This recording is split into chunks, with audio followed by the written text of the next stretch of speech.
We're continuing to follow breaking news. 2 people are dead and a Border Patrol agent is injured after a car drove into a pylon on the U.S. side of the Rainbow Bridge and then exploded. This is security footage of that crash.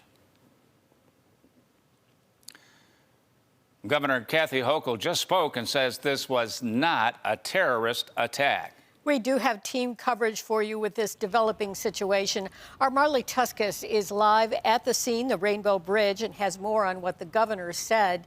Sarah Minkowitz spoke with people who actually witnessed the crash firsthand. And Tara Lynch is live at the Buffalo International Airport tonight as the precautions they had to take. But we're going to start with Marley on the governor calming nerves around Western New York on this situation. Marley?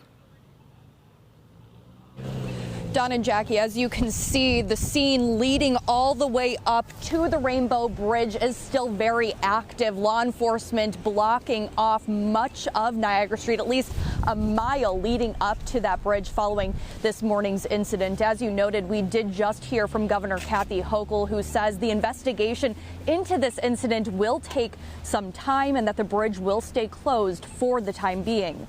Video released by Customs and Border Protection shows a car driving at a high rate of speed.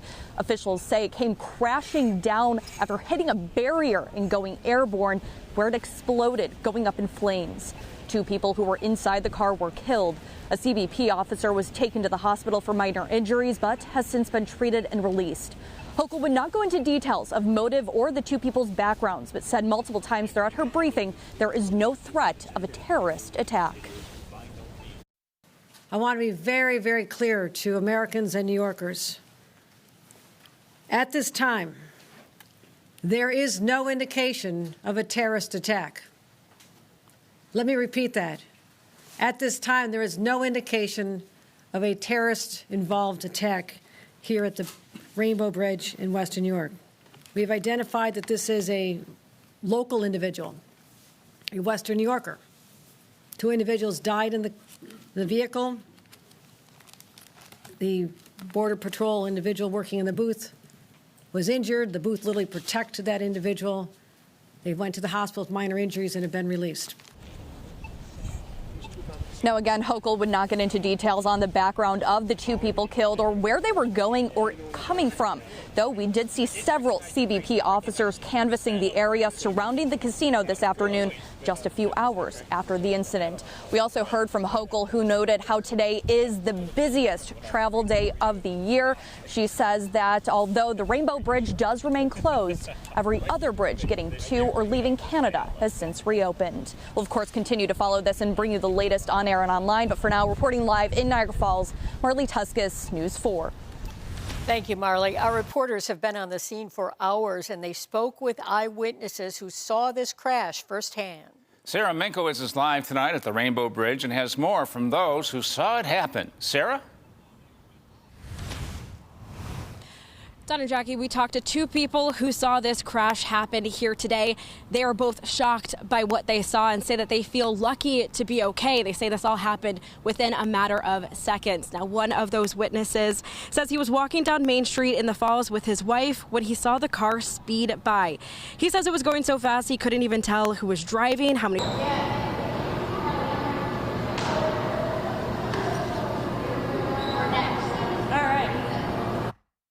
All I know is that vehicle was 10, 15 feet in the air before it hit the building, and probably right by that, somewhere around that light.